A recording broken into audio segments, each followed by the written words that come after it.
Bonjour mes très chères dames, cette vidéo est réservée uniquement pour les femmes. Le titre de la vidéo c'est « Ça passe tellement vite ». Ça passe tellement vite. Je sais que vous imaginez déjà de quoi je veux parler. Oui, des enfants, ça grandit tellement vite, le temps passe tellement vite. Entre ce jour-là où on reçoit, et je prie pour que toutes les femmes du peuple d'Israël puissent avoir un bébé entre leurs mains et puissent s'en occuper comme il faut, Bezrat Hashem. Entre le moment où où je porte ce bébé 9 mois et je vais à l'hôpital pour accoucher et qu'on me remet ce tout petit bébé avec la peau très douce et très fine qui est entièrement dépendant de moi, qui a besoin de moi, qui ne peut pas vivre seul un instant, qui pas une seule seconde, qui est au sommet de sa dépendance physique et même morale, au sommet de sa dépendance quand il est bébé. Et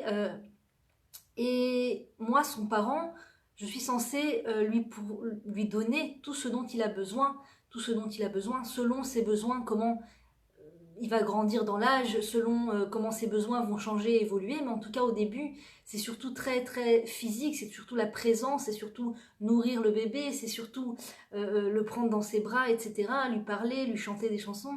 Et après, petit à petit, c'est jouer avec lui, c'est lui faire des petites blagues, c'est lui faire le faire rigoler, lui faire coucou, lui faire des petits trucs il va réagir, chanter avec lui, lui apprendre des chansons. Enfin, petit à petit, les besoins de cet enfant vont aller en évoluant, et Dieu nous fait un grand cadeau. Il ne nous donne pas un adolescent. D'accord, on ne va pas accoucher à l'hôpital un adolescent, on n'accouche pas d'un adolescent, on n'accouche pas d'un adulte, on accouche d'un petit bébé. Un petit bébé parce que Dieu est très bon et qu'il nous donne le temps de s'adapter aux besoins de l'enfant, de s'adapter à ce dont l'enfant a besoin et de commencer à comprendre, parce que c'est pas, on ne naît pas parent avec la science infuse, on n'est pas un parent parfait dès le premier coup, tout est un apprentissage. On essaye et on apprend, on essaye, on voit qu'on se trompe, on change, on évolue et on recommence. Et c'est ça, un parent, c'est de tâter le terrain et de savoir ce qui est bien, ce qui n'est pas bien, qu'est-ce que je dois refaire, qu'est-ce que je ne dois pas refaire.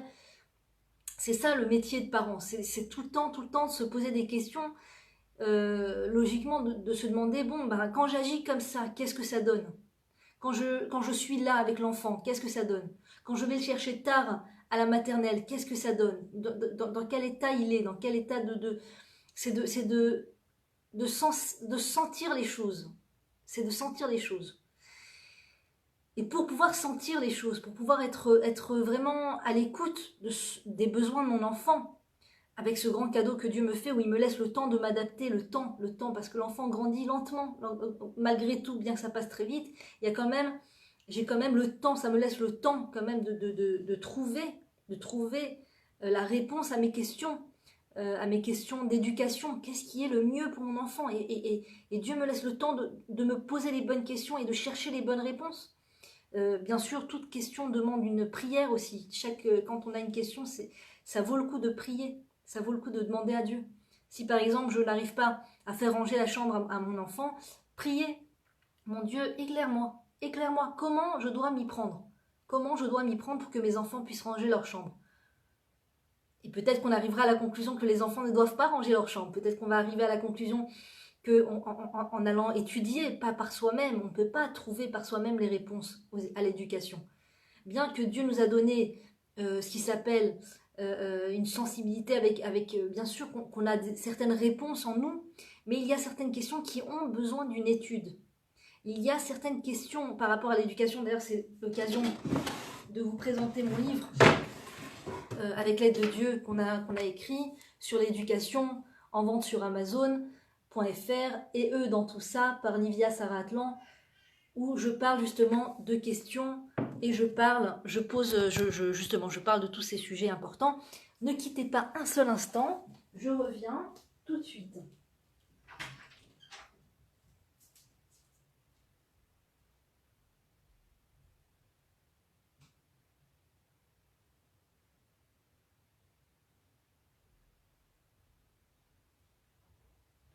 Voilà, donc si vous avez des questions sur l'éducation, n'hésitez pas.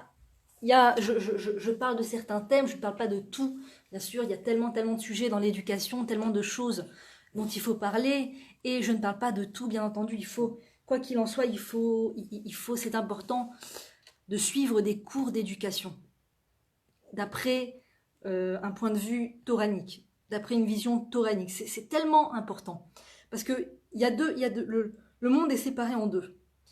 Les personnes qui prévoient, qui vont prévenir les problèmes en étudiant, en se renseignant, en cherchant la meilleure façon à agir pour ne pas qu'il y ait de dégâts, qu'il n'y ait pas de problème et pour que les choses se passent bien. Et il y a les personnes qui apprennent sur le tas.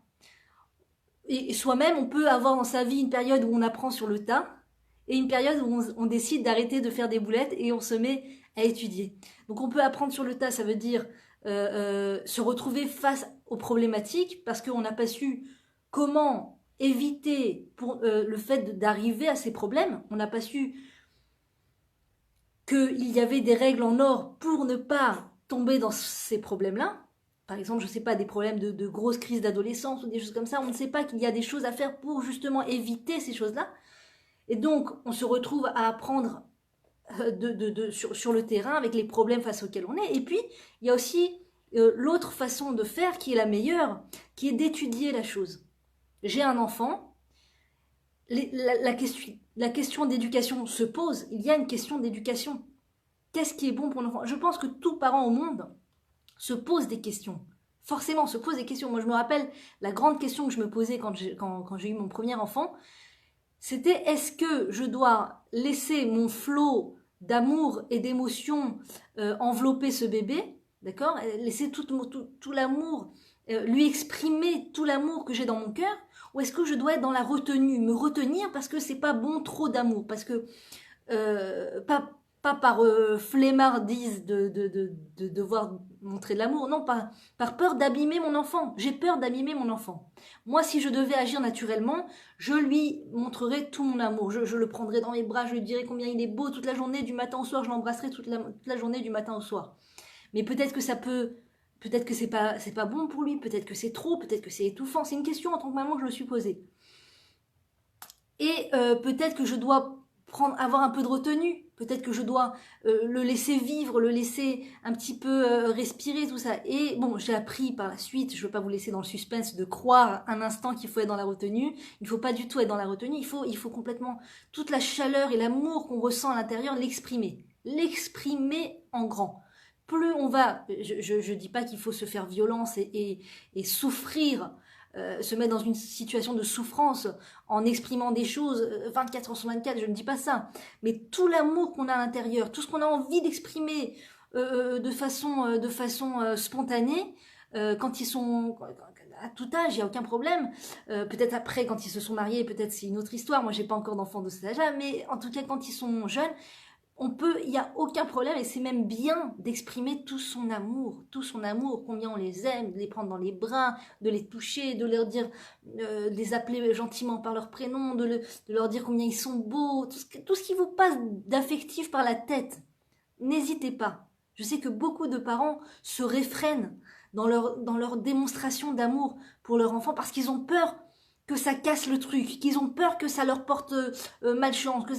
Par exemple, quelqu'un m'a dit « Oh là là, je suis trop content, mon fils s'est enfin mis à lire la Torah, il s'est enfin mis à vouloir lire à voix haute à la synagogue.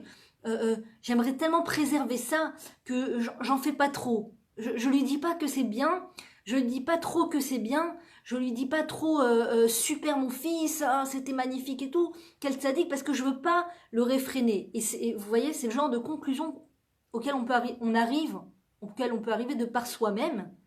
C'est une réflexion. Je me dis, pourquoi pas faire comme ça, et qui sont fausses. On peut arriver à des conclusions très très fausses et très mauvaises de par soi-même parce qu'on n'a pas étudié l'éducation. Parce qu'on ne sait pas comment est fait l'enfant, et on ne sait pas ce qui est bon pour lui, on ne sait pas. On peut certaines choses réfléchir avec son intuition et se dire, moi ça m'a fait du bien, ça c'est une chose qui est bien aussi, de se dire qu'est-ce qui m'a fait du bien, qu'est-ce qui ne m'a pas fait du bien. on a du recul sur sa vie, Dieu merci, on sait ce qui nous a fait du bien ou pas, on peut réitérer ou ne pas réitérer justement. Ça m'a pas fait du bien. Quand mon père a manqué de patience, quand cette femme a tapé sur les doigts avec une règle en bois, tout ça, ça m'a pas fait du bien. Donc je ne le refais pas. Et en l'occurrence, quand ma maman, on parlait de ça hier, on se disait, est-ce qu'il faut laisser un enfant choisir sa bar mitzvah ou sa bat mitzvah, comment il veut que ça se déroule, de quelle manière, dans quelle salle, quel DJ, quel truc et tout. Est-ce qu'on doit le laisser choisir ou est-ce qu'on doit choisir pour lui? Et moi, je me souviens que ma maman ne m'a pas laissé choisir, mais elle m'a annoncé la chose qui était d'une façon très agréable.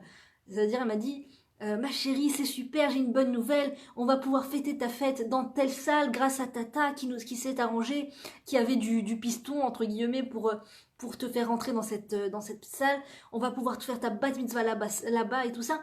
J'ai pas eu le sentiment que le fait que je ne choisisse pas était problématique. Au contraire, j'étais très contente de voir que ma mère a réussi, génial, à m'avoir une salle, génial, je ne savais même pas ce que c'était cette salle, mais en tant qu'enfant, je voyais que ma mère était contente, et donc j'étais contente. Donc en effet, on peut imposer, entre guillemets, à un enfant les éléments de sa bar mitzvah ou de sa bat mitzvah, sans en faire trop, attention de ne pas abîmer les enfants avec le trop, ça abîme les enfants, ça les rend très, après, en attente de la vie, en attente des autres, ça rend méfounak, comme on dit en hébreu, ça peut les rendre gâtés, pourris gâtés, quand on leur donne des choses comme ça dont ils n'ont pas besoin.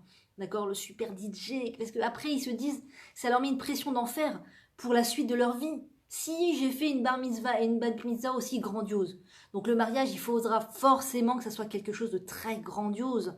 Et donc si notre enfant n'a pas encore d'argent suffisamment, ou n'a pas trouvé la bonne salle, ou le bon DJ, il peut être dans un état d'esprit abattu, il peut croire qu'il faut repousser le mariage pour mettre de l'argent de côté, pour pouvoir faire une fête qui soit digne de ce que papa et maman attendent, puisque pour la bar mitzvah et la bat mitzvah, c'était quelque chose d'énorme. Donc pas trop de choses grandioses, c'est pas la peine.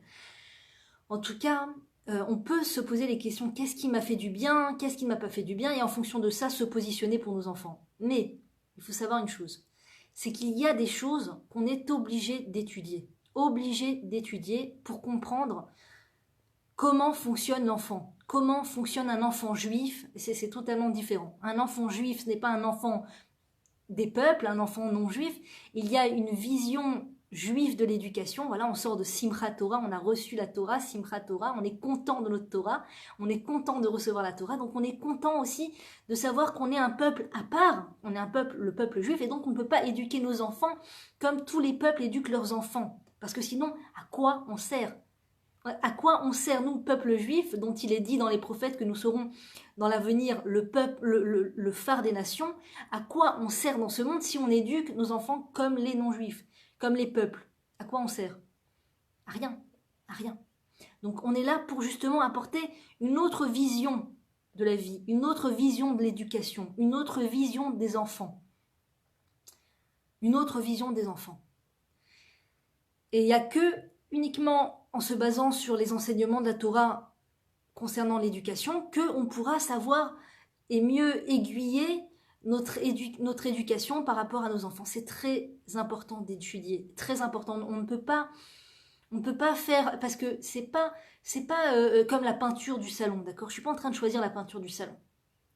Je choisis la peinture du salon, je me casse la tête un petit moment, je me prends la tête entre le vert anis et le bleu marin, je sais pas, j'hésite, si ça fait trop foncé, ça va rapetissir l'endroit, si ça fait trop clair, ça va faire, on n'aura pas l'impression qu'il y a quelque chose à changer. On se prend la tête une petite semaine, et puis juste à un moment, on se lance et on dit, allez, vert anis, je me lance, je suis fou. Et on fait la peinture, d'accord? Si quand le peintre est en train de peindre avec tous les pots qu'on a achetés à côté qui sont là en train d'attendre que le peintre mette son pinceau dedans, on arrive dans le salon et qu'on se dit mince, non, j'aime pas, c'est pas du tout ce que je voulais, c'est pas la fin du monde, on peut récupérer l'affaire, d'accord? On peut dire au peintre, écoute, je suis désolée, j'aime pas du tout, c'est dommage que tu continues pour rien, je vais te payer ton salaire, mais je veux changer de couleur parce que ça me plaît pas du tout, je vais changer de couleur, je n'aime pas cette couleur, d'accord? On peut se reprendre sur une couleur. Les enfants, c'est différent. Tout ce qu'on fait, oui, Oui, il faut se le dire. Il faut se le dire. Tous les mots qu'on prononce, toutes les actions que l'on fait, tous les choix que l'on prend dans la vie. Combien d'heures de travail je prends sur mes épaules? Est-ce que je décide de prendre un métier sur mes épaules? Est-ce que je décide de prendre un travail sur mes épaules? Est-ce que c'est raisonnable de prendre un métier sur mes épaules quand mes enfants sont tout petits? Est-ce que c'est raisonnable de prendre un métier de cette envergure sur mes épaules quand mes enfants sont tout petits? Il y a des métiers, des fois, les femmes ne se rendent pas compte. Elles ont pas encore d'enfants, ou alors elles ont à peine des enfants, ils sont petits encore, et elles se lancent dans des métiers. Moi, je suis la première à avoir été lancée dans un métier à stress. On se lance dans des métiers très stressants, avec une grosse responsabilité, avec une grosse demande de la part des clients, de la part du boss, une grande attente, etc. Il faut être très disponible avec l'esprit physiquement, il faut être très mobile, il faut pouvoir se déplacer d'un endroit à l'autre à n'importe quel moment, dès qu'on t'appelle, être là pour le client et tout ça, et on ne se rend pas compte dans quelles complications on se rend. On ne se rend pas compte à quel point on retire à l'enfant énormément de notre présence et de notre disposition à être là, à l'écoute et être sensible aux besoins de l'enfant quand on prend des métiers trop difficiles sur nos épaules ou quand on prend un métier tout court. Des fois, on n'a pas besoin de prendre un métier. Des fois, on est dans des situations où on peut se suffire de peu, où le mari a un métier, ou même s'il n'a pas un métier, je me retire de la scène du métier et mon mari va commencer à trouver sa place et à gagner de l'argent et se suffire de ça. Pour pouvoir être présente pour mes enfants, on peut le faire, c'est faisable. C'est faisable, c'est juste une histoire de se poser les bonnes questions, c'est tout. Ce n'est qu'une histoire de se poser les bonnes questions. Et chaque mère peut le faire, chaque femme peut le faire. Ou alors on peut faire un métier de la maison, prendre sur soi un métier de la maison, prendre sur soi, on peut, moi personnellement je trouve que ça vaut le coup de se libérer totalement de ce poids du métier, de ce poids du travail. Parce que aussi, il faut savoir pourquoi des fois on se lance dans un métier, dans un grand métier, dans des grandes, on entreprend des grandes choses à l'extérieur, alors qu'on a des tout petits bébés qui sont là, qui ont besoin de nous, et on se rend pas compte toujours que la raison pour laquelle on fait les choses.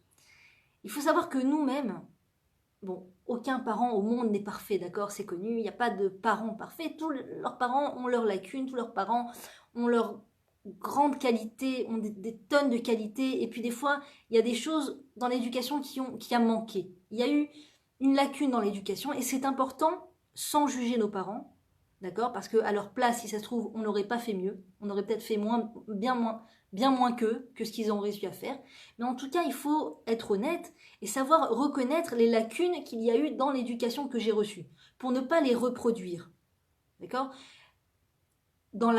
Moi, j'habite aujourd'hui en Israël, dans cette génération, dans cette période où on se rapproche de la venue du Mashiach. C'est une période totalement différente, où on prend beaucoup plus conscience des choses. À l'époque où j'étais enfant, à l'époque où mes parents étaient enfants, il y avait peut-être un manque, parfois, je ne dis pas, un manque de conscience à quel point la présence de la maman est importante pour les enfants, à quel point il est important que la maman soit là pour ses enfants, à quel point il est important qu'elle ne prenne pas trop de choses sur ses épaules, parce que des fois on peut même être à la maison et prendre beaucoup de choses sur ses épaules. On peut, c'est possible, c'est tout à fait possible. Le Yetzer Hara il y a toujours une porte de fuite, quelle que soit la situation dans laquelle je suis, d'accord ? Je peux retirer des épaules tout le stress et le poids du métier, du travail, et m'être pris à la place autre chose.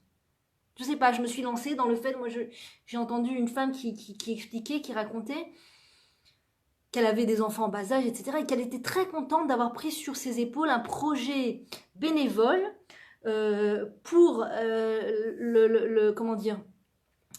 pour la protection de la planète et de la protection de la planète en encourageant les gens à ne pas trop consommer. Et donc elle a pris sur elle un projet de réunir chez elle, de recevoir chez elle des vêtements que les gens ne veulent plus, pour proposer ces vêtements à des familles qui veulent aussi participer à ce projet de protéger la planète. C'est pas que ce sont des personnes pauvres qui ont besoin de vêtements pour couvrir leurs enfants, c'est juste qu'ils ont un idéal de vouloir protéger la planète. Et donc elle dit, je passe mes journées, quand les enfants sont à la maternelle, elle a un tout petit bébé, donc elle l'envoie chez des gardiennes d'enfants ou je sais pas quoi. Elle dit voilà, je passe la plupart de mes journées à la maison à recevoir des vêtements et à les redistribuer aux gens pour leur éviter d'acheter des nouveaux vêtements pour pas que la planète s'abîme. Donc c'est très beau d'avoir des beaux projets pour la planète, mais il faut savoir qu'il y a un ordre d'importance. Il y a un ordre de choses qui sont plus importantes. Les êtres vivants sont plus importants que les objets. Achai kodem ladomem. C'est une phrase que je répète souvent. Le vivant est plus important que l'objet. Donc vous me direz, oui, mais l'état de la planète, c'est l'avenir de mes propres enfants. D'accord ? Si je dois... C'est un idéal comme un autre. La rabbinite Yemima Mizrahi a dit concernant la protection de la planète et le bio et tout ça, qu'il ne faut pas rentrer dans cette folie. Un peu, mais pas beaucoup. Un peu. Tu peux faire quelque chose, quelques petites choses, quelques petits gestes. D'accord ? Tu as devant toi une poubelle de tri. Bon, eh bien, tu peux mettre ton sac. Maintenant, tu vas pas prendre ta voiture et commencer à sortir de la maison et à laisser les enfants en plan tout seuls, à pleurer dans la maison pour aller chercher une poubelle pour trier les objets, tout ça, machin. Il faut pas trop se prendre la tête sur ça. D'accord ? C'est un Yetzer Hara aussi comme un autre. Les enfants passent avant toutes ces idéaux, avant tout ça. Si on leur donne les forces, si on est là pour eux dans la petite enfance, d'accord, à tous les niveaux, c'est-à-dire physiquement et aussi avec mon esprit, et aussi avec le fait que je prends un temps dans ma vie pour étudier l'éducation, donc je m'adonne entièrement à la réussite de l'éducation de mes enfants, et en plus de ça, entre parenthèses, une grande parenthèse, il faut de la prière parce que il faut beaucoup de siyata d'Ishmaya, beaucoup d'aide divine, parce que même avec l'étude de l'éducation et même avec le fait de mettre en pratique tout ce qu'il faut et tout, si Dieu n'est pas là pour m'aider et pour me faire un miracle, faire en sorte que les choses vont aller comme il faut, même avec toute la bonne intention et avec l'étude, ça ne marchera pas. Si le Créateur n'est pas là pour m'aider. Donc bien sûr que quand il y a une réussite dans l'éducation, quand il y a quelque chose qui va bien, quand les enfants s'entendent bien entre eux, quand vous sentez que vous avez fait un acte d'éducation exemplaire, il faut se dire que c'est vraiment un cadeau d'Hachem. Un cadeau d'Hachem. C'est pas parce que je suis un génie dans l'éducation, c'est pas parce que je suis très douée, etc. C'est parce que Dieu m'aime et qu'il m'a fait un grand cadeau, qu'il a vu ma ishtadlout, qu'il a vu combien j'ai fait d'efforts pour donner le meilleur pour mes enfants, d'accord ? Et ensuite, il décide si ça va marcher ou pas. Il décide de me donner ce cadeau ou pas. Mais c'est pas moi qui suis responsable de la réussite éducative de mes enfants. C'est très important de mettre ça au point. Parce que ce matin, je me suis levée avec des grandes idées. Waouh, j'ai tout compris. Sur un truc, je me suis dit, waouh, j'ai tout compris. Comment il faut faire ça avec les enfants, c'est important. Il faut le dire aux femmes et tout. Et finalement, la matinée a été très difficile pour moi ce matin, Baruch Hashem. Et c'est là où je me suis dit, mais rien ne vient de toi, Livia. Rien ne vient de toi. Tout vient d'Hachem. Tout vient d'Hachem. Tout vient d'Hachem. Donc même avec j'ai compris, j'ai étudié, j'ai mis en pratique, il faut aussi la siyata d'Ishmaya. Sans ça, c'est le tohu bohu. Donc voilà, aussi la prière, c'est très important. La prière, mon Dieu, aide-moi dans l'éducation de mes enfants. Cette phrase, c'est une phrase qui ouvre des mondes. Parce qu'on peut avoir dans la tête cette pensée de waouh, pourvu que ça aille avec les enfants, pourvu que ça aille. Si je n'ai pas exprimé verbalement, mon Dieu, sans toi, je ne peux rien réussir. Aide-moi dans l'éducation des enfants, mon Dieu. Éclaire-moi les yeux. Fais-moi lire les bons livres. Fais-moi entendre les bons cours. Aide-moi à être là pour mes enfants, à ne pas rater le coche. Des fois, les gens utilisent cette expression de la mauvaise façon. Les femmes ont peur de rater le coche à l'extérieur, malheureusement. Ça aussi, c'est un grand Yetzer Hara.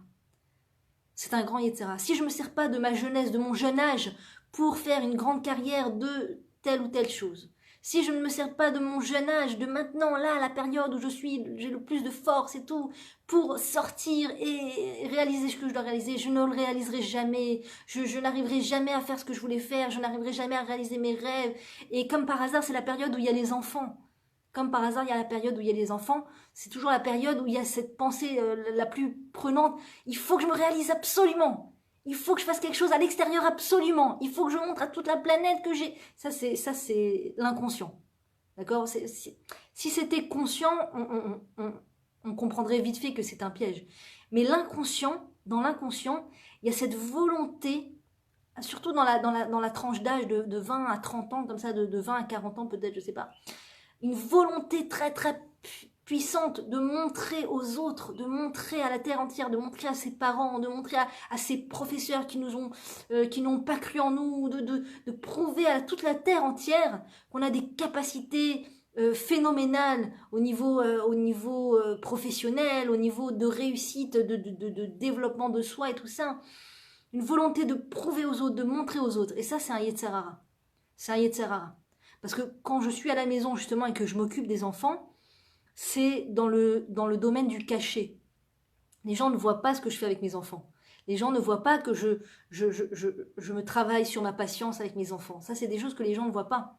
Si vous avez à table, d'accord, plein de personnes, une avocate, une architecte, une agente d'immobilière, je sais pas, une peintre, une artiste, une actrice, et puis une femme qui a des enfants et qui s'en occupe à la maison tout simplement, qui fait preuve de patience, qui leur fait à manger, tout ça, bon, eh bien, vous verrez que naturellement, les regards et les questions vont aller vers les femmes qui ont des métiers. Et toi, qu'est-ce que tu fais comme métier? Et toi, qu'est-ce que tu fais dans la vie? Ah bon, t'as créé une pièce de théâtre? Ah, comment elle s'appelle? Ah, c'est super original, je trouve ça génial de pouvoir faire sa propre pièce de théâtre. Et toi, alors, tu vends des appartements? Ah ouais, c'est vrai, sur quel endroit, sur quel truc? Ah, t'as ta propre agence? Ah, tu t'occupes d'une équipe? Ah, c'est génial, c'est génial, c'est génial. Les métiers attirent beaucoup l'attention. Les métiers attirent beaucoup l'attention. Et pour revenir au fait qu'il y a toujours une lacune dans l'éducation qu'on a reçue, il y a toujours une lacune émotionnelle, et en espérant, on va dans un sens où on espère combler de plus en plus cette lacune émotionnelle chez nos enfants, mais il se peut qu'on ait reçu des lacunes émotionnelles dans notre enfance, même avec les meilleurs parents, pour un peu qu'on a été placé dans une maternelle tôt, chez une gardienne d'enfants, à l'âge de 1 an, à l'âge de 6 mois, et plus tôt des fois, parfois, malheureusement, eh bien, on a, comment dire, ça crée chez la personne une grande lacune émotionnelle. Et après, toute sa vie va être en fonction de cette lacune émotionnelle. Où il se peut, par exemple, qu'on a eu des parents très, très occupés, d'accord?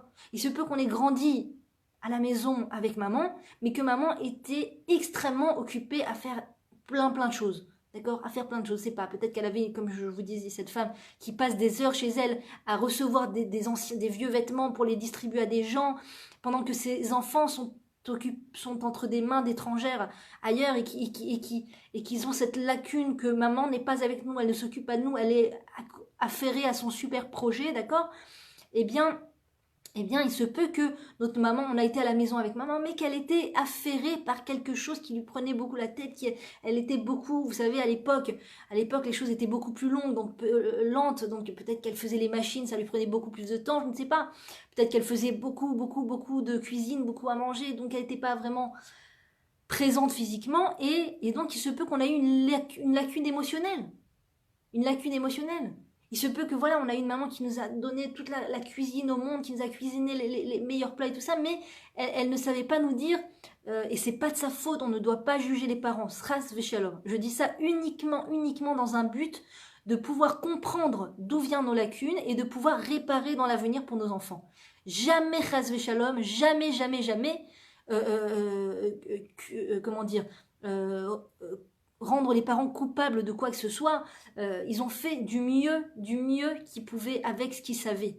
Sincèrement, c'est vrai.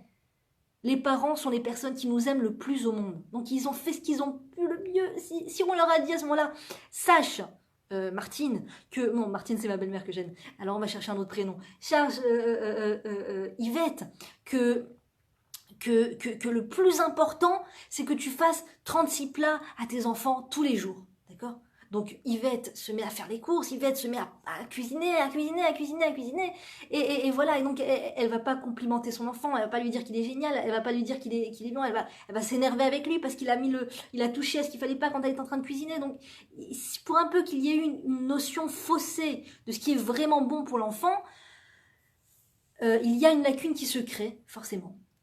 D'accord? Il vaut mieux faire une omelette à un enfant et lui dire, et être pleine de patience.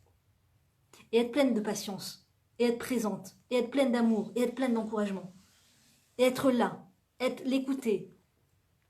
Plutôt que de lui faire des plats très développés, faire des trucs très développés, ranger la maison, vous savez, c'est la mode du rangement à la japonaise ou je sais pas quoi, les tiroirs très organisés, et les placards, et les machins, et tout ça, et chaque chose à sa place, et tout ça, et on est dans une organisation de la maison outrageusement, comment dire, euh, euh, grandiose, et on en oublie d'être avec ses enfants, de lâcher prise. Comment tu veux lâcher prise quand ton enfant a sorti une boîte de serviettes pliées, quand tu passes ta journée à chercher comment organiser la maison, comment mieux, plus d'ordre et plus d'ordre et plus d'ordre.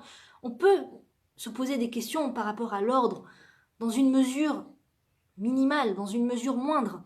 Mais quand on a l'esprit toujours je veux de l'ordre, je veux de l'ordre, je veux de l'ordre, il n'y a plus de place pour le fait que l'enfant maintenant, c'est l'âge où il aime développer son esprit d'explorateur, d'ouvrir les placards, de sortir les choses, sortir les serviettes, de jouer avec le papier toilette, de déchirer le papier toilette. Vous ne pouvez pas imaginer comme c'est jubilatoire pour un enfant de déchirer du papier toilette.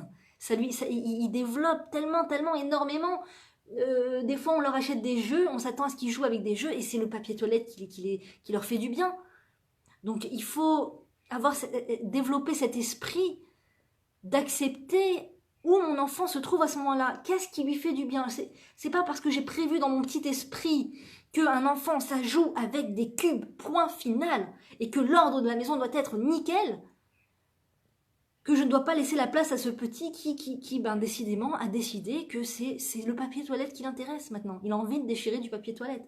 Alors quoi, je vais lui faire subir une crise, je vais lui faire subir des nerfs parce qu'il aime une chose, il aime faire une chose auquel je ne m'attendais pas parce que je n'avais pas prévu. Parce que je n'avais pas prévu qu'il joue avec du papier toilette, parce que ça fait sale, parce que les invités vont arriver. Alors quoi, je vais lui faire ressentir de la culpabilité au début du chemin? Imaginez la suite des choses. Imaginez la suite. Quand c'est que du papier toilette, imaginez qu'est-ce que ça va être par la suite. Quand il va avoir besoin de touiller sa purée, il va avoir besoin d'en mettre sur les murs. C'est un besoin pour lui. Il développe toute sa motricité, sa découverte, les couleurs, les odeurs. Il a besoin de passer par là. Un enfant qu'on empêche de passer par ses découvertes deviendra un enfant quand ça ne sera plus le moment d'être un enfant. Quand on empêche un enfant d'être un enfant quand c'est un enfant, le jour où il doit être un adulte, il sera un enfant. Et des fois on ne comprend pas, on dit mais pourquoi tu agis comme un enfant? Mais il n'est pas responsable, il a 50 ans, il a 60 ans, il fait l'enfant. Pourquoi il est tellement puéril? Pourquoi il agit comme un enfant? Il agit comme un jeune, comme on dirait un adolescent alors qu'il a 50 ans, etc. Parce que, justement, cette personne a subi dans son enfance, il faut bien sûr, en tant qu'adulte, on ne doit pas fauter en mettant ça sur le compte de l'éducation qu'on a reçue. Bien sûr, chaque être humain doit se prendre en main, malgré ce qu'il a eu comme lacune, malgré, avec les bons côtés, avec les mauvais côtés, il doit se prendre en main, bien sûr. Mais il faut comprendre que quand on ne laisse pas un enfant explorer ce qu'il doit explorer à l'âge enfant, eh bien, ça va créer des problèmes par la suite, forcément. Forcément, les problèmes doivent être compensés. Forcément. Donc, je reviens au fait de la lacune émotionnelle. Quand il y a une lacune émotionnelle, et c'est la plupart d'entre nous, il y a toujours une lacune émotionnelle, on a besoin de combler autrement. Donc, par exemple, si inconsciemment, j'ai manqué de chaleur de la part de ma maman, ou j'ai manqué de compliments de la part de ma maman, je vais chercher un métier, je vais chercher à faire une chose dans la vie qui va m'apporter des compliments. D'accord? Ça veut dire que même si il est clair que c'est le moment et la période la plus normale pour amener des enfants au monde, pour m'en occuper, pour être là pour eux, pour les éduquer, eh bien, je vais être tellement en demande de ces compliments, je vais être tellement en demande de ce sentiment que on me voit, que on s'intéresse à ce que je fais. Ah, enfin, on s'intéresse à ce que je fais. Et c'est pas conscient, il faut savoir, tout ça, ça passe dans l'inconscient. Les gens ne sont pas fautifs de chercher des métiers qui en met plein les yeux à tout un chacun. On n'est pas fautif, on ne fait pas ça pour exprès, non, c'est un système inconscient qui a lieu. Et donc, souvent, une femme va faire un métier qui va lui permettre de recevoir beaucoup d'honneur, ou beaucoup de compliments, ou beaucoup d'intéressement. Voilà, on s'intéresse à moi. On me dit bravo sur ce que je fais. On me dit que je suis originale. Voilà. Papa, maman ne voyaient pas mes dessins quand je leur amenais mes dessins de la maternelle. Encore une fois, c'est pas pour taper sur les parents. Attention, il faut pas tomber dans ce truc. Mais quand un enfant amène son dessin, sur lequel il a beaucoup travaillé, à son parent, et qu'il ne reçoit aucun, rien, comme si qu'il n'y avait rien. C'est-à-dire le parent, il l'a au téléphone, il vient chercher son enfant, oui, viens, allez, viens, on y va. Oui, chérie, ça va? Attends, je suis au téléphone avec mamie. Attends, je suis au téléphone avec mon ami. Attends, oui, c'est quoi ce dessin? Oui, bon, bah, il n'y a plus de place dans la maison, là. Tu me le mets là, ton dessin. Oui, bah, là, regarde, la maison, elle est propre, j'ai rangé. Donc, voilà. Donc, ton dessin, tu me le mets là. Allez, s'il te plaît. Chut, attends. Donc, l'enfant, il a travaillé un long moment sur le dessin. Il a besoin qu'on lui dise que c'est beau. Mais pas juste c'est beau. Qu'on regarde chaque détail qu'il a fait. Parce que dans chaque détail qu'il a fait de ce dessin, il y a un effort. Derrière chaque trait de crayon, derrière chaque couleur qu'il a choisie, il y a une réflexion. Il y a eu un effort fourni. Dernièrement, j'étais chercher ma fille, que Dieu la bénisse, au GAN, et j'étais dans la voiture, j'attendais, parce que j'avais le bébé dans la voiture, donc j'ai pris sur moi bliné d'air de ne pas laisser un bébé dans la voiture en sortant de la voiture, même si c'est pour 1 minute. Que Dieu m'aide à tenir sur ça, c'est très important. Donc voilà, j'étais dans la voiture, j'attendais ma fille, et je suis témoin d'un homme qui est venu chercher une fille, je ne sais pas si c'était son grand-père ou quoi. Il frappe à la porte, on ouvre la porte, il prend la petite, la gardienne d'enfant arrive et lui donne un paquet, lui dit voilà, c'est les dessins de ta fille ou de ta petite fille. Et je sais pas, il a dit quelque chose, j'ai pas entendu. Et j'entends la gardienne d'enfant qui lui dit mais pas du tout monsieur, votre enfant, votre petite fille a mis beaucoup de temps à faire ses dessins, vous savez, elle parlait dans le vent presque parce qu'il avait déjà le dos tourné, il était déjà parti. Mais votre petite fille a mis beaucoup de temps à faire ses dessins et elle a passé du temps dessus. Et il faut les regarder, monsieur. Et ça l'a énervé qu'on lui donne des dessins. Ah, encore combien de dessins, combien de feuilles, ah, qu'on n'en peut plus de ces dessins. Bon, je sais pas ce qu'il a dit exactement, mais en tout cas, la gardienne d'enfant était outrée parce que elle lui dit, mais monsieur, essayez de vous mettre à la place de l'enfant. Il y a un effort fourni, il y a une réflexion, et voilà. C'est ça qu'il faut se dire, parce que les gens n'aiment pas qu'on leur fasse peur. Ah, vous nous faites peur en nous disant que si on fait comme ça sera comme ça. Et si on n'agit pas comme ça, eh ben, il y aura une grosse crise d'adolescence. Et que si on n'est pas là pour leur dire qu'on les aime, eh ben, ils vont devoir compenser dans l'âge adulte. Non. On ne veut pas croire que les choses sont dépendantes les unes des autres, que ça, si on fait ça, alors ça va faire comme ça. Chacun avec ça, chacun fait comme il veut. Mais en tout cas, il y a un moment où il faut se poser les bonnes questions. Et si on a du mal à se poser les bonnes questions, il faut regarder l'avenir. Regarder l'avenir. Qu'est-ce que ça va donner dans l'avenir? Qu'est-ce que ça va donner dans l'avenir? Il y avait un très grand Rav, je crois que c'était le Rav Steinman, Alav Shalom. Il n'a pas fait une action dans ce monde sans se dire qu'est-ce que cette action quel compte on va me demander sur cette action. Après 120 ans, quand je montrais là-haut, quels sont les comptes qu'on va me demander sur telle et telle action? Sur le fait que j'ai agi comme ça. On me dira très certainement, pourquoi tu as agi comme ça? Donc chaque action qu'il faisait, il se disait toujours, si on me demande pourquoi j'ai agi comme ça, il faudra que je réponde. Donc chaque action qu'il faisait, il y avait cette réflexion derrière. Des comptes que je vais devoir rendre sur cette action que j'ai fait, sur ce choix que j'ai fait.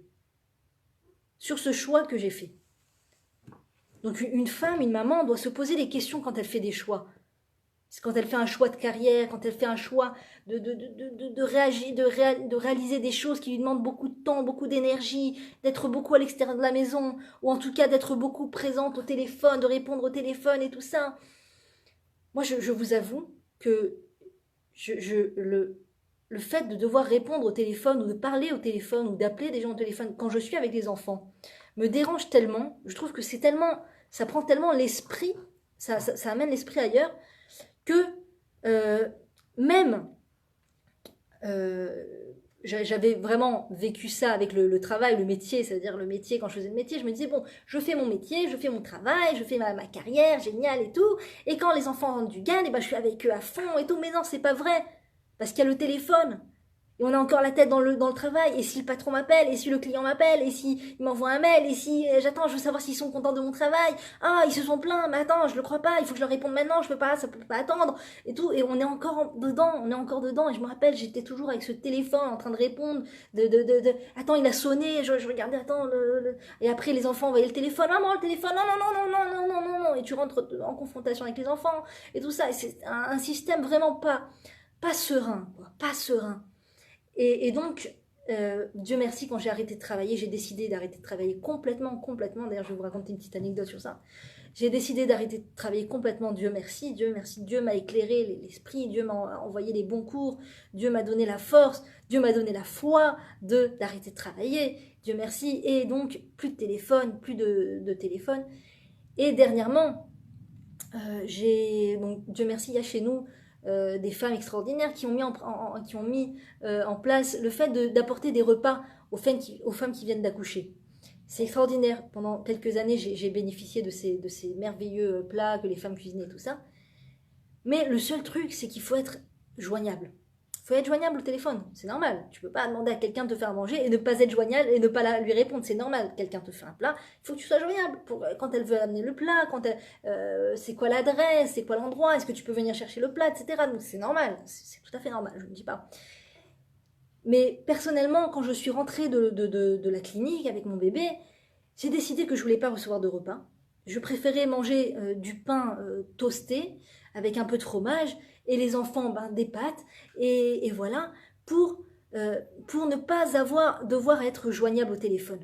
Parce que du coup, tu peux pas dormir tranquillement et récupérer quand les enfants sont à l'école parce que attends, le téléphone va peut-être sonner parce qu'on doit m'amener un plat parce que ça donc moi personnellement, j'ai trouvé que je n'arrivais pas à me détendre pour me récupérer les énergies de la nuit blanche, parce qu'avoir un enfant, c'est ne pas forcément dormir la nuit. Baruch Hashem, heureusement, c'est normal, c'est comme ça qu'on apprend à être maman, Dieu merci.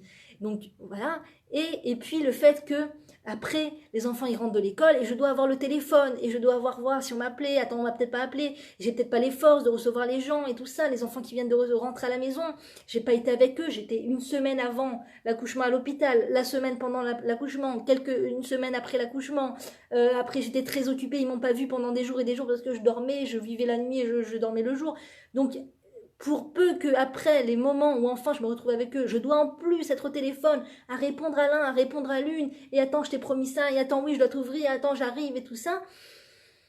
Moi personnellement je trouve que ça nous bouffe l'esprit ce téléphone. Même si c'est un téléphone cachère, même si c'est juste les gens qui appellent, juste un SMS, même ça nous bouffe l'esprit. Quand on est avec les enfants, on n'est plus là, J'ai été aussi témoin à plusieurs reprises de mamans qui viennent de façon chronique, chercher leurs enfants avec le téléphone là entre l'épaule et l'oreille.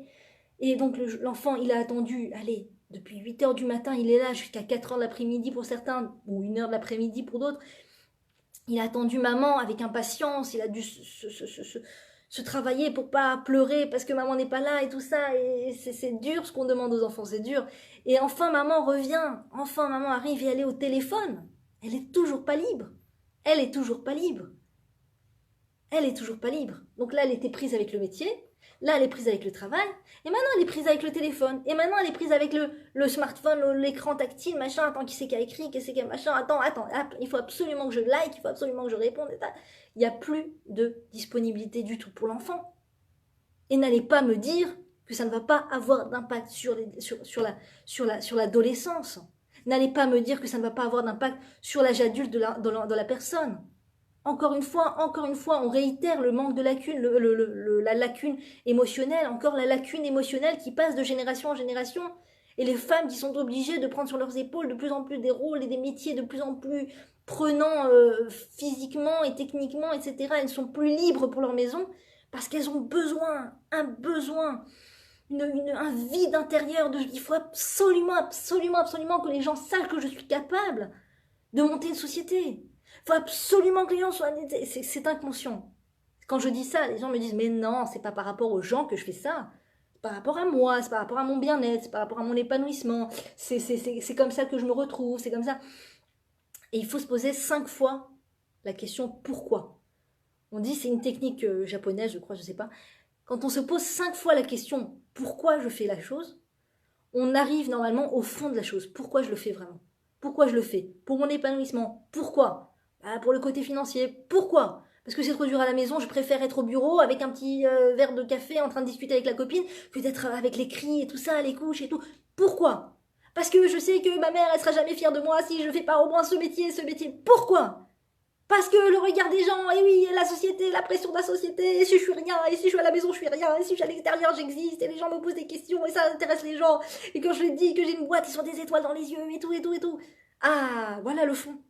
Voilà le fond.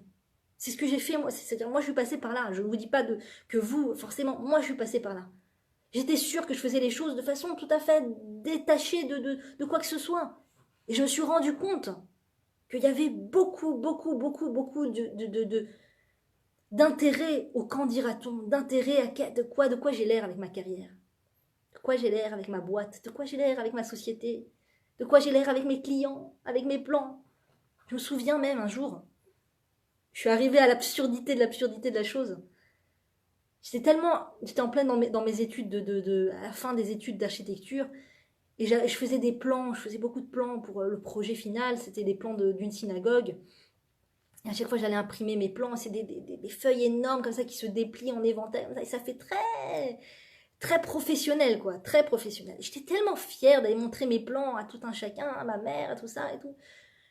Jusqu'au jour où j'ai dû aller rendre visite à quelqu'un de la famille, proche famille, qui était temporairement dans un endroit pour les malades psychiatriques, pour les malades neurologiques. Et donc j'étais contente, je me suis dit, tiens, je vais aller lui montrer mes plans, il va regarder, il va être content et tout. Et donc j'ai été dans l'endroit et j'ai commencé à déplier mes plans et je vois autour de moi plein de gens fous, plein de gens malades malheureusement, malades mentalement, malades neurologiquement. Et je suis là en train de déplier mes plans et limite les gens ils étaient en train d'arracher le plan, ils venaient, ils bavaient sur le plan et tout. Là je me suis dit mais tu vois pas l'absurdité dans laquelle tu es là, tu es tellement en train de vouloir montrer, y a les enfants qui sont à la maternelle, les enfants qui t'attendent et qui ont passé des heures et toi t'es là en train de montrer tes plans à quelqu'un dans un asile psychiatrique, mais c'est toi qui est pas normal, c'est toi qui est pas normal. Je me parlais à moi-même, c'est toi qui est pas normal, c'est quoi ce besoin de vouloir montrer ça et ce métier et je fais ça et quand on te dit qu'est-ce que tu fais, au lieu de dire j'ai des enfants, j'ai ça, je suis architecte. Je suis architecte, c'est ça que tu es, tu es né architecte, comment ça se passe? T'es né architecte, c'est-à-dire quoi? Alors, tu n'es pas une mère, tu n'es pas une femme, tu n'es pas d'enfant, et on est là, le développement et tout, et de quoi j'ai l'air, et qu'est-ce que j'ai fait, et où j'en suis, et combien de vues, et combien de likes, et combien de trucs, et tout. Parce que tout ça, la source de tout ça, c'est une lacune émotionnelle. Et toute la question existentielle va être, est-ce que je vais faire passer cette lacune émotionnelle à mes enfants? C'est toute la question. C'est un gros effort et une souffrance, entre guillemets, de dire je vais repousser cette offre de l'extérieur, je vais rejeter cette offre très très aguicheuse de l'extérieur qui me propose un épanouissement extraordinaire, qui me propose la chance de pouvoir me réaliser professionnellement et tout.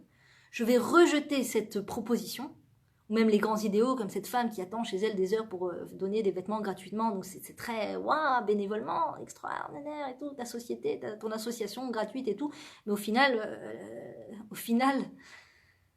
qu'est-ce qu'elle a fait dans ce monde, quoi? Qu'est-ce qu'elle va laisser dans ce monde? Qu'est-ce qu'elle laisse dans ce monde? Des adultes avec un grand manque émotionnel, mais elle a donné des vêtements gratuits aux gens. Si tu le fais quand tes enfants, ils ont quitté la maison, ça y est, ils ont grandi, ils ont construit leur maison, tu leur as donné le meilleur, tu leur as donné toute l'amour et la chaleur qu'ils en avaient besoin pour pouvoir, à leur tour, pouvoir construire des maisons et des familles, et, comment dire, des familles fortes et renforcées, etc. Tu peux faire ce que tu as envie, tu veux distribuer des vêtements gratuitement, tu veux rester des heures chez toi pour que les gens, quand ils t'appellent, tu leur dis oui, je suis là, je suis prêt, je suis là, je suis dispo. Vous voulez des vêtements gratuits, venez déposer, venez prendre. Ah, super. Tu veux faire ça. C'est génial, c'est génial. Tu utilises tes heures et ta vie pour faire des choses, faire vraiment avancer le monde, tout ça, ok. Après avoir donné tout ce que tu pouvais à tes enfants, après avoir fait de tes enfants des êtres forts, des êtres solides, mais si tu ne fais pas l'essentiel et que tu fais les petites choses autour et tout ça, qu'est-ce que tu laisses dans ce monde? Rien, des poussières, c'est rien du tout. C'est rien du tout. Donc la question, c'est, vous savez, ce jeu-là de la tomate chaude, on se passe quand on était enfant, on prenait une balle, on disait comme si que c'était une tomate chaude, et on se l'envoie de l'un à l'autre, il faut pas, vite lancer le ballon avant de se brûler avec le ballon. Eh bien, ce manque émotionnel, qu'est-ce que tu fais? Vite tu le passes à tes enfants. Ah, je peux pas rester à la maison, je peux pas m'occuper de mes enfants, j'ai besoin de travailler, j'ai besoin de me développer, j'ai besoin de ma carrière, j'ai besoin de faire des choses, j'ai besoin de sentir que j'existe et tout. Ce manque émotionnel là, vite, je passe ce manque émotionnel à mes enfants. Ou est-ce que je suis forte et solide et je me dis, non, ce manque émotionnel, je le garde, bon, bien, en effet, je suis chez moi, je m'occupe de mes enfants, je sens, j'ai l'impression que j'existe pas aux yeux de la terre entière. Ok, c'est douloureux, le temps d'un instant, c'est douloureux. Mais cela dit, quand tu étudies l'éducation, c'est même pas douloureux, j'ai envie de dire. Ça paraît comme une évidence. Quand tu étudies l'éducation d'après la Torah, ça apparaît comme une évidence, c'est même pas une souffrance. C'est même pas une souffrance. C'est comme si que quelqu'un qui n'est pas au courant qu'il faut manger cachère, tu lui mets il a mangé du cochon toute sa vie, que Dieu préserve, et tu lui mets une assiette de cochon devant lui, et tu lui retires, tu dis non, ne mange pas. Pourquoi? C'est interdit.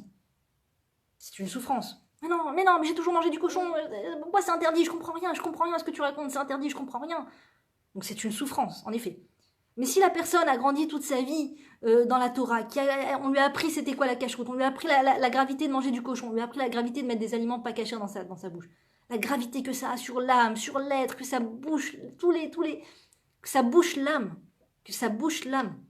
La personne perd énormément en force comment dire, en force de compréhension et de plein et de réception de la spiritualité, etc. C'est terrible. La nourriture pas cachère, ce que ça fait sur l'être.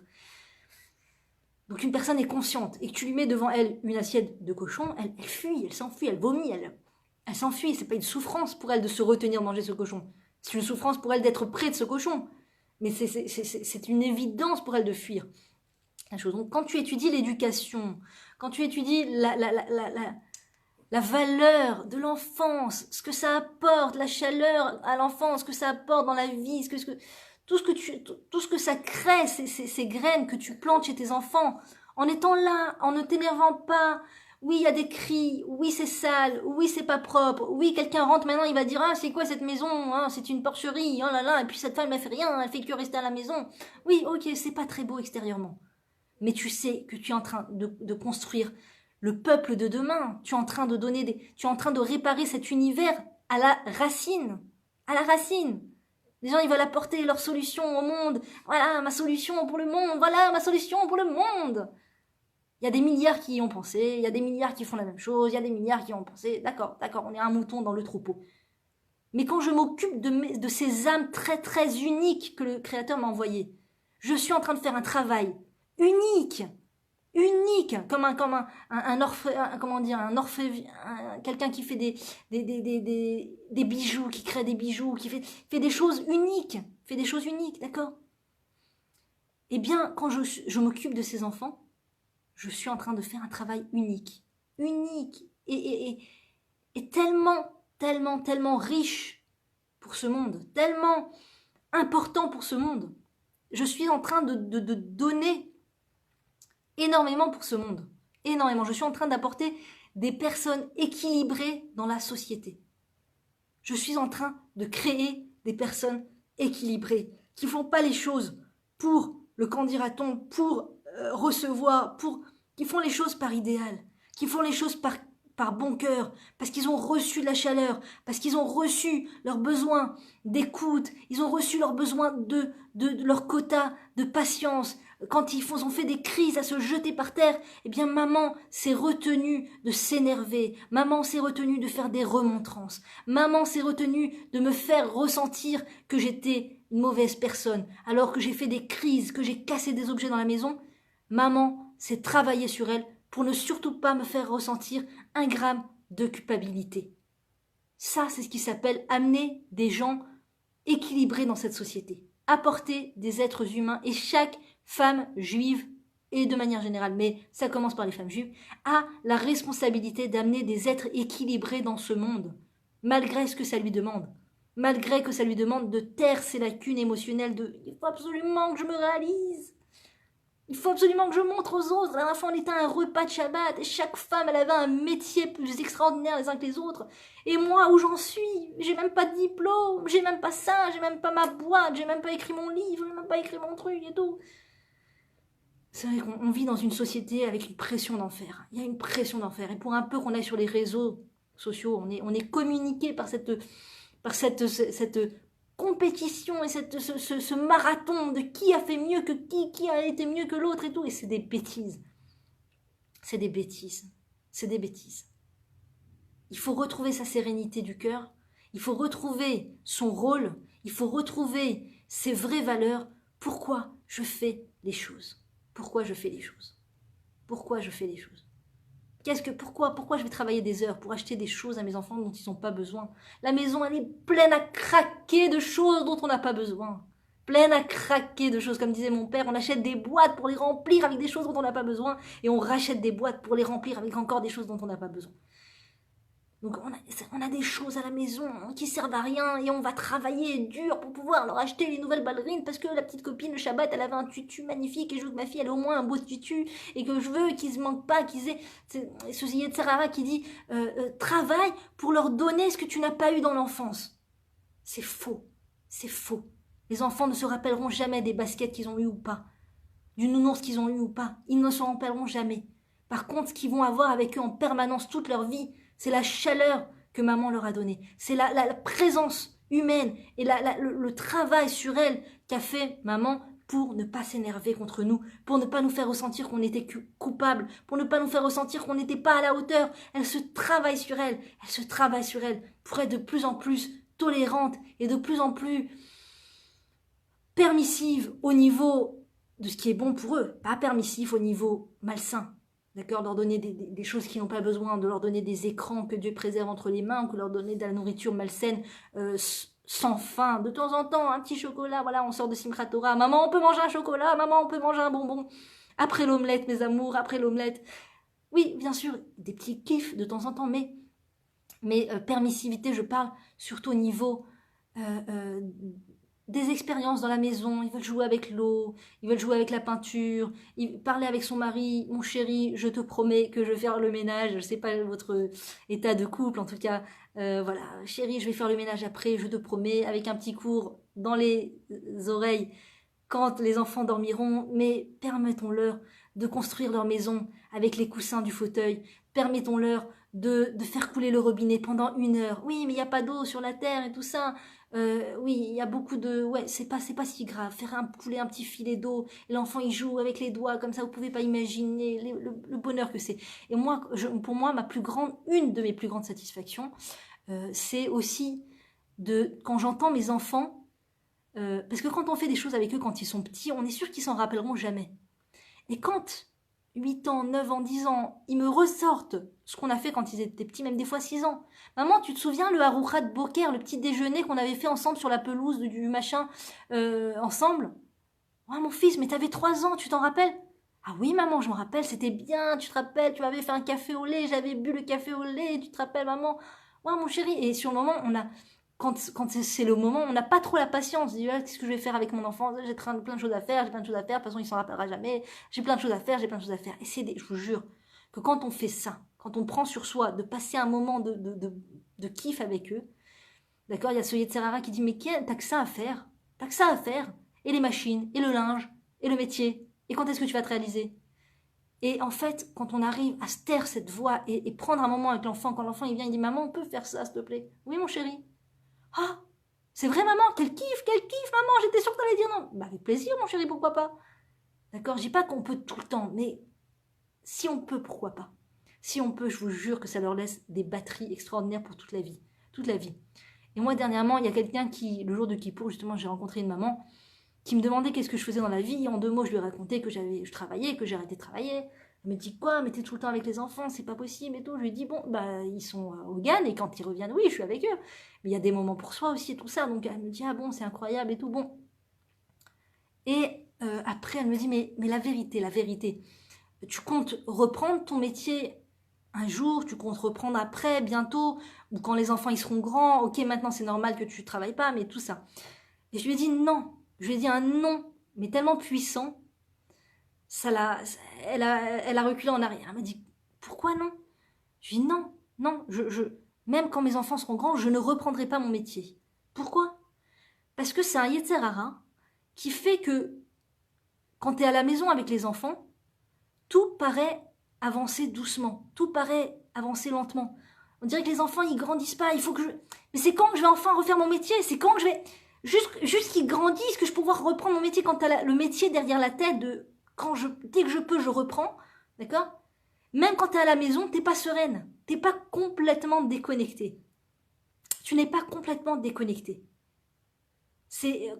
Oui, j'espère que je vais pas perdre, oublier ce qui se fait sur le marché. Il faut que je reste à la page parce que si je reste pas à la page, eh ben, je vais tout perdre. Et tout ce que j'ai étudié, c'était pour rien et tout ça. Et puis après, quand je vais reprendre le métier, ben, ils vont me dire que je suis dépassée. Ils voudront pas me prendre, ils voudront pas m'embaucher. Tout ce casse-tête mental du métier, de l'occupation, de trouver une place et tout ça. Et du coup, ben, même si tu es avec les enfants, tu n'es pas libre. Comme cette maman un jour que j'avais rencontrée dehors, une maman qui avait la quarantaine et qui s'occupait de ses 2 dernières petites et qui a fait grandir tous ses grands-enfants, mais qui était là avec ses 2 petites et elle me regarde avec un visage défait. Elle me dit « Tu te rends compte, j'ai 40 ans et j'ai pas encore commencé ma vie. » Alors là, je n'ai rien dit, mais je suis rentrée chez moi et je criais comme ça dans mon esprit, mais c'est quoi ta vie? C'est quoi? T'as pas encore commencé ta vie? C'est quoi la vie si c'est pas s'occuper des enfants? Quoi, s'occuper des enfants, c'est pas la vie. C'est quoi la vie? C'est les diplômes, c'est le métier. C'est pour ça que tu es en train de passer toute cette période magnifique, magnifique des enfants qui vont devenir des adolescents, qui vont devenir des adultes. Ça passe tellement vite. Comme je vous le disais au début de la vidéo, ça passe tellement vite, tellement vite. Et oui, tout est impacté, tout a un impact. Tout a un impact. La crise d'adolescence, c'est le résultat de l'enfance. L'âge adulte, c'est le résultat de l'enfance. La vie de l'être, c'est le résultat de ces 5 premières années. Ces 5 années tellement, tellement, tellement importantes. Et toutes les années d'après sont aussi très importantes. Très importantes. Si on peut faire Moi, j'aimerais vraiment, vraiment trouver du temps pour faire une activité avec mon grand. Aller ensemble, lui et moi, à des cours de cuisine. Aller ensemble, lui et moi. Dès que ma fille grandira, j'espère, Bezrat Hashem, pouvoir faire un cours de couture avec ma fille. Comme ma mère, un jour, parmi toutes ses occupations, a décidé de prendre sur elle de faire un cours de couture avec moi. Jusqu'à maintenant, je dis, maman, tu sais pas, je me souviens de rien. Hein. Je sais juste à peine faire peut-être une thé d'oreiller, c'est tout. J'ai tout oublié. J'ai une machine à coudre à la maison que je n'utilise pas parce que je ne sais rien faire. Mais juste d'avoir été avec maman là, faire quelque chose avec maman, faire un cours avec maman, c'est l'heure où je suis avec maman. Et combien de crises de fou rire on s'est piqué là-bas parce qu'on venait d'arriver en Israël et qu'on comprenait pas un mot et que la professeure de couture parlait en hébreu et qu'on hurlait de rire avec ma mère nerveusement, on se cachait tellement on comprenait rien et on riait ensemble. Voilà, ça, de faire un truc ensemble. À l'âge de l'adolescence, j'avais, je sais pas, 14, 15 ans, je sais plus quel âge j'avais. Je disais à maman combien ça m'a servi, surtout que, c'est fou, mais je pense que chaque détail est important à raconter. Ce cours de couture qu'on avait fait ensemble, il était au centre-ville. Et le centre-ville, c'est là donc où j'ai passé mon adolescence, à fuir la maison, à fuir l'école, bon. Et j'allais là-bas, au centre-ville. Et j'attendais, je passais des heures avec mes copines à rêver que un garçon soit amoureux de moi et de rencontrer l'âme sœur et tout ça. Bon, les rêves d'adolescente. Et je me souviens, chaque fois que je passais devant ce passage où j'avais fait les cours de couture, ça me rappelait l'image de ma mère. Comme Yosef Hatzadik, qui se rappelle de son père au moment où la femme de Potiphar veut le faire tomber et veut le mettre dans son sac et veut avoir un lien avec lui alors qu'elle est mariée et qu'elle n'est pas juive et lui est juif et il n'est pas marié avec cette femme. Et il se rappelle à ce moment-là, au moment où cette femme est dans son impudeur la plus totale, il se rappelle de l'image de son père, ce qui l'aide à ne pas fauter et à s'enfuir. Quand on remplit la tête de nos enfants de notre image, de jeux ensemble, d'histoires ensemble, quand le Yitzhara viendra pour les tenter, pour les faire fauter, ils se souviendront tout d'un coup de l'image de leur mère, de l'image de leur père. Maman qui m'a donné tellement d'amour, qui m'aime tellement, qui a fait tellement pour moi, mais qu'est-ce qu'elle pourrait penser de moi si je suis dans une telle situation? Qu'est-ce qu'elle pourrait penser de moi si je fume un joint, si je fume ça, si je fais ça? Ma petite maman chérie, mon petit papa chéri, ça pourrait leur faire tellement de peine. Et moi, quand je passais devant ce passage, ça me rappelait ma maman. Tout d'un coup, ça me mettait du sérieux dans la tête. Je me disais, ouais, maman chérie, alors quand t'es là pour faire les 4000 coups et que tout d'un coup tu te rappelles de ta maman, ça fait, oh, ça remet au sérieux, ça remet en place. Donc voilà, moi je nous souhaite de faire des activités avec nos adolescents, avec nos grands, des fois même avec les petits si vous avez le temps, c'est super, mais des fois bon, on n'a pas le temps. Moi je dis j'aimerais, tout ce que je viens de vous dire, j'aimerais, je n'ai pas trouvé encore le plage horaire pour ça, mais j'aimerais le faire, j'espère vraiment le faire. Et savoir que aussi, tout ce qu'on leur donne, ça va être des forces qu'ils vont donner à la société à leur tour. Et ils vont être comblés au niveau émotionnel et ils ne vont plus chercher des choses qui sont mauvaises pour eux, qui sont mauvaises pour leur famille, juste pour que ça leur remplisse ce vide émotionnel. D'être en tant que maman, des minimalistes au niveau des actions, au niveau de la recherche, des courses, des machins, être minimaliste au niveau de toutes ces choses extérieures et d'être maximaliste au niveau de la présence avec les enfants, de l'écoute avec les enfants, de la tolérance avec les enfants, pour donner des bons adultes à la société, pour faire de cette société juive une bonne société forte, qui est ciblée vers l'essentiel. L'essentiel, c'est très très important. Bonne chance à toutes, que Dieu nous aide. N'hésitez pas à partager si ça vous a parlé et si ça peut éclairer d'autres maisons. À très bientôt.